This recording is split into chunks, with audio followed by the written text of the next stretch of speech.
Мене з дитинства вчили бути обережною з людьми. Не довіряти, не розслаблятися, не відкриватися. Якщо це можна було сприйняти як життєву мудрість, то правила для жінок були ще жорсткіші. Жіночої дружби не існує. Подруга заздрить, подруга зрадить. Красива подруга – це ризик. І найстрашніше в цьому, напевно, навіть не жорстокість, а те, що це сприймалося як норма. Просто інструкція до життя. Всім привіт, я Наталка, це мій проєкт «Вголос», і сьогодні ми поговоримо, чому нас вчили ненавидити одна одну.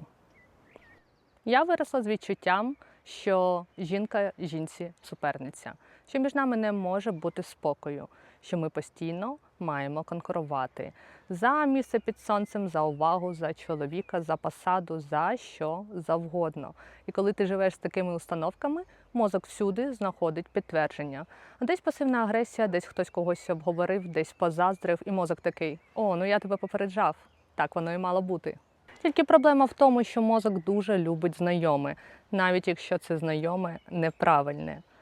Тож, я зрозуміла для себе, що жіноча дружба не для мене, і до 30 років в мене майже не було близьких подруг. Точніше, не було. А потім зі мною сталася подорож, яку я взагалі не планувала як поворотний момент. Мені подарували участь у ретриті, і коли я дізналася згодом деталі, то я була трошки здивована, тому що я зрозуміла, що це ретрит, організований жінками для жінок, і я буду в компанії ще 9 дівчат і 2 організаторок. Тобто під одним дахом дуже багато незнайомих людей.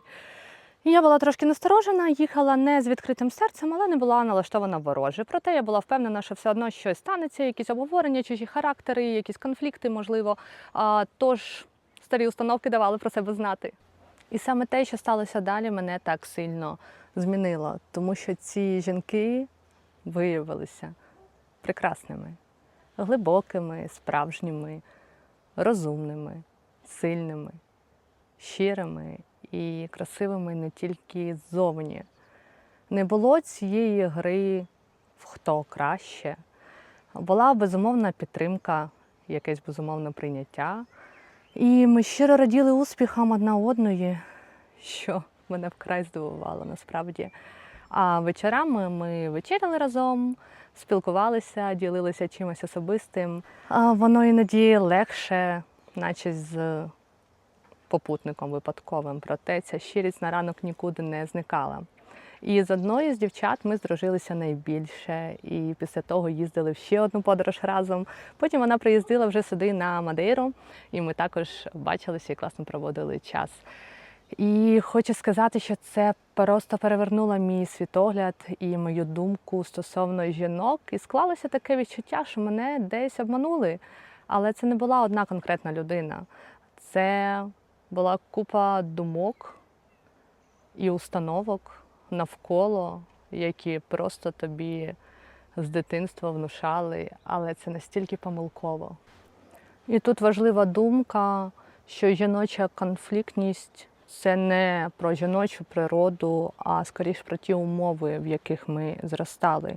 Про дефіцит визнання, дефіцит любові, дефіцит уваги, про постійне порівняння з кимось ще. З такого ґрунту дійсно не проростає довіра, проте ми можемо проростити її самостійно в більш дорослому віці. Я в цьому запевнилася на власному досвіді. І ще зрозуміла одну важливу річ. Коли ми дивимося на когось і думаємо, вона красива, в неї немає моїх проблем, в неї багато любові, то ми майже завжди помиляємося. Тому що краса – це дорівнює увага, це правда, але увага – це не те саме, що любов. І якщо дівчина усміхнена і виглядає ідеально, це не означає, що вона не проходить через свої темні періоди. І коли це усвідомлюєш, то стаєш менше заздрити і менше конкурувати. Ми ні за що не боремося.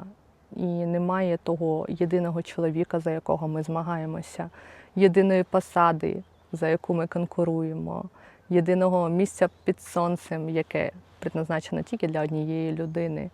Тож сила в єднанні, в розумінні, нехай сестринстві Це дуже важливо. Я не буду ідеалізувати всіх жінок і казати, що кожна жінка, яку ти зустрінеш на своєму шляху, буде доброю, з кожною складеться цей особливий зв'язок, чи що треба рятувати дружбу, яка вже не приносить радості і задоволення заради сестринства. Звісно, це не так.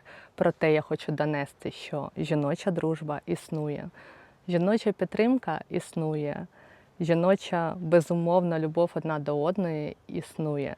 І якщо цього наразі немає, можливо, справа в тому, що ми просто не звикли цього чекати. Але, можливо, ця історія вже більше не працює на нас, і її треба переписати. З вами була ваша подружка з Мадейри Наталка, і це мій проєкт «Вголос». Думки, які зазвичай лишаються всередині, тут звучать вголос.